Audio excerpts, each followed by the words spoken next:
تمہیں علم مبارک ہو، اللہ تعالیٰ نے تجھے علم دیا ہوا ہے، تجھے مبارک ہو یہ۔ سیدنا ابو ذر رضی اللہ تعالی عنہ نے حضرت صلی اللہ علیہ وآلہ وسلم سے دریافت کیا، یا رسول اللہ صلی اللہ علیہ وآلہ وسلم، قرآن میں عظیم تر آیت کون سی ہے؟ فرمایا آیت الکرسی۔ سیدنا ابو ہریرہ رضی اللہ تعالیٰ عنہ فرماتے ہیں کہ رسول اللہ صلی اللہ علیہ وآلہ وسلم نے فرمایا کہ سورہ بقرہ میں ایک آیت ہے جو سیدہ آیات القرآن ہے۔ سیدہ آیت القرآن کیا ہوا کہ قرآن پاک کی آیات کی سردار ہے، وہ جس گھر میں پڑھی جائے شیطان اس سے نکل جاتا ہے۔ اب اس کو جو ہے نا شیطان گھر سے نکل جاتا ہے، ایک تو ہم چیز دیکھتے ہیں نا برکت، کہ اس کی برکت سے نکل جاتا ہے، اور دوسرا ہم جو فزیکل اسپیکٹ ہے نا ذرا اس کو بھی دیکھیں۔ ہم نے ہر چیز کو جو ہے نا وہ اسی طرح سے ہم لیتے ہیں کہ اس کی برکت ہے، اس کی برکت کی اللہ تبارک و تعالیٰ نے اپنے کلام کے اندر برکت بلا شبہ رکھی ہے، لیکن برکت کا صرف یہ ایک ہی پہلو نہیں ہے، برکت کے بہت سے پہلو ہیں، اور ان میں سے ایک پہلو یہ ہے برکت کا کہ جب گھر کے اندر آیت الکرسی پڑھی جائے گی شیطان اس سے نکل جاتا ہے۔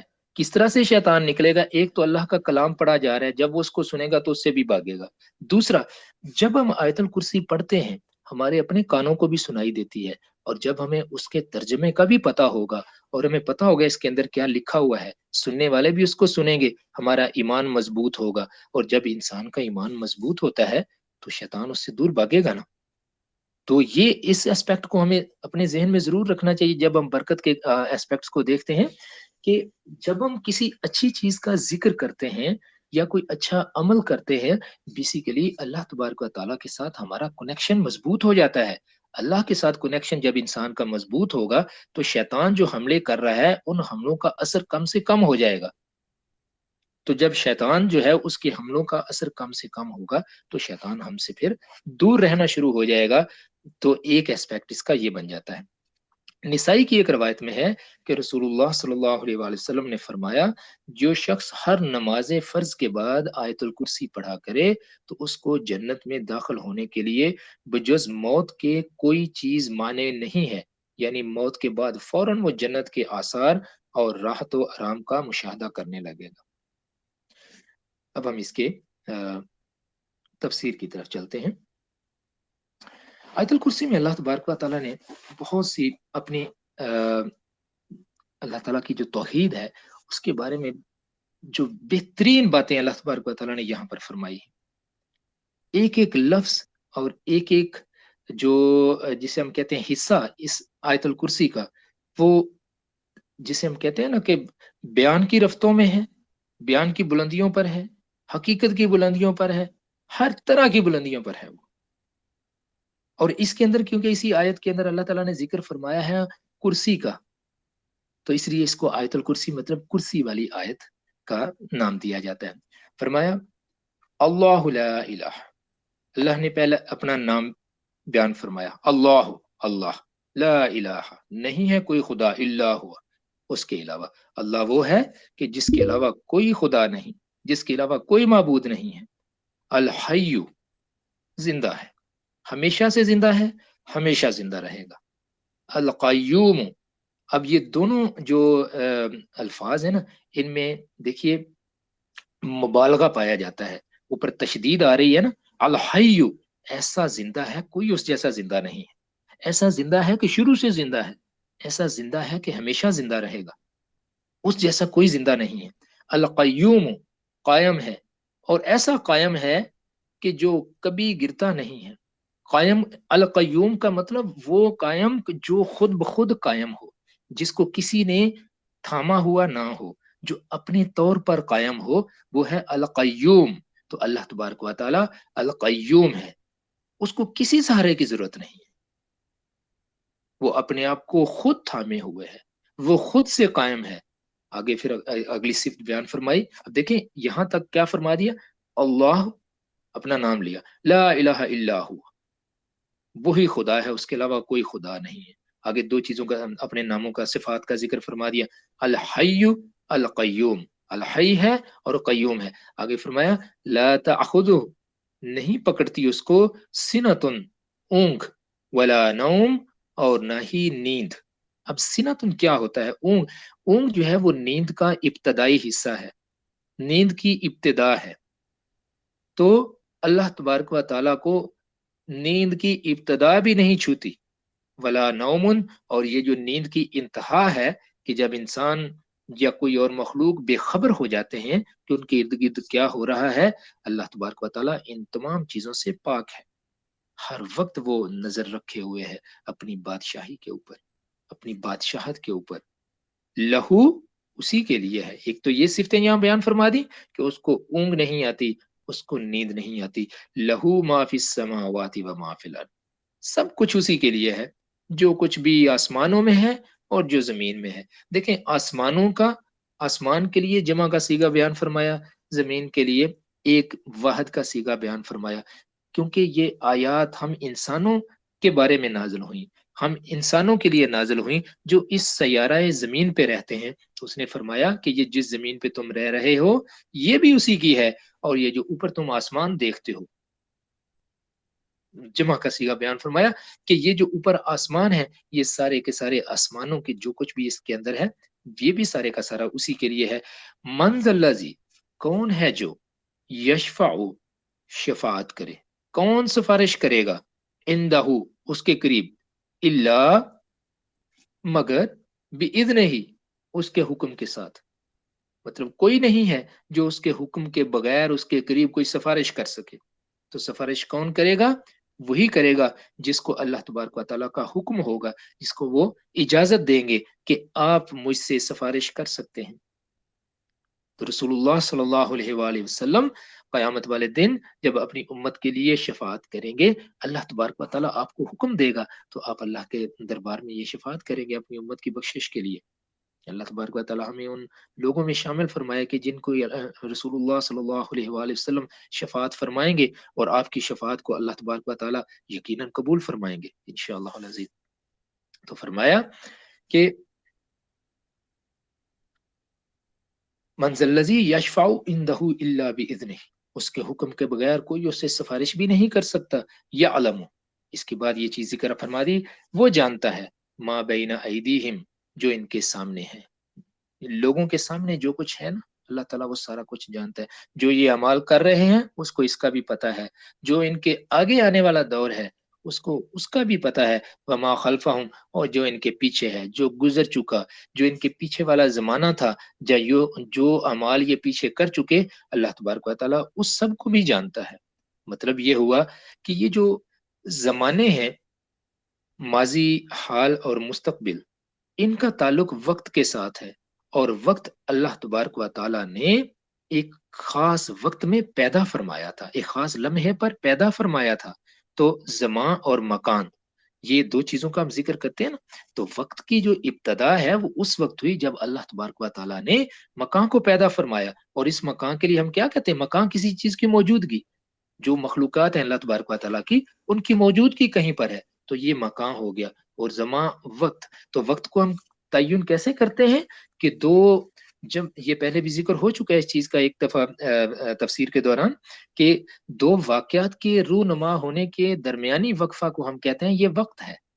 یہ وقفہ اگر پہلے ہو چکا ہو تو ہم کہتے ہیں یہ ماضی کا وقت تھا، اگر آگے آنے والا ہو تو ہم کہتے ہیں یہ مستقبل تھا، ہمارے سامنے ہو رہا ہے تو ہم کہتے ہیں کہ یہ حال میں ہو رہا ہے۔ اور حال اصل میں کوئی زمانہ نہیں ہے، ہر لمحہ جو ہے وہ یا تو ہمارا ماضی بن جاتا ہے یا پھر وہ مستقبل بن جاتا ہے، کیونکہ حال کو ہم کیپچر نہیں کر سکتے، ہر چیز یا ماضی ہے یا پھر وہ مستقبل ہے، لیکن کیونکہ ہمارے سامنے کوئی چیز اس وقت وہ چل رہی ہوتی ہے تو ہم اس کو، اس کے جو چھوٹے چھوٹے سیگمنٹس ہیں، ان کی جو لڑی ہے، اس کو ہم حال کی شکل میں اس کو کنسیڈر کرتے ہیں۔ تو اللہ تبارک و تعالیٰ نے فرما دیا جو کچھ لوگوں کے سامنے ہے، جو کچھ ان کے پیچھے ہے، سارے کا سارا وہ جانتا ہے۔ اس کی بڑی خوبصورت اس کی تفصیل ہے، وہ انشاءاللہ ہم بعد میں دیکھتے ہیں۔ ولا یحیطون، اور وہ احاطہ نہیں کر سکتے، اور وہ احاطہ نہیں کرتے، بشیء، کسی بھی چیز کا۔ یہ جو اللہ تعالیٰ کی مخلوق ہے کسی چیز کا احاطہ نہیں کرتی۔ بشیء، اللہ تعالیٰ نے فرمایا یحیطون، ولا یحیطون بشیء من علمہ، وہ اس کے علم میں کسی چیز کا احاطہ نہیں کر سکتے، الا، مگر، بما شاء، جو وہ چاہے۔ ہمارے پاس جتنا بھی علم ہے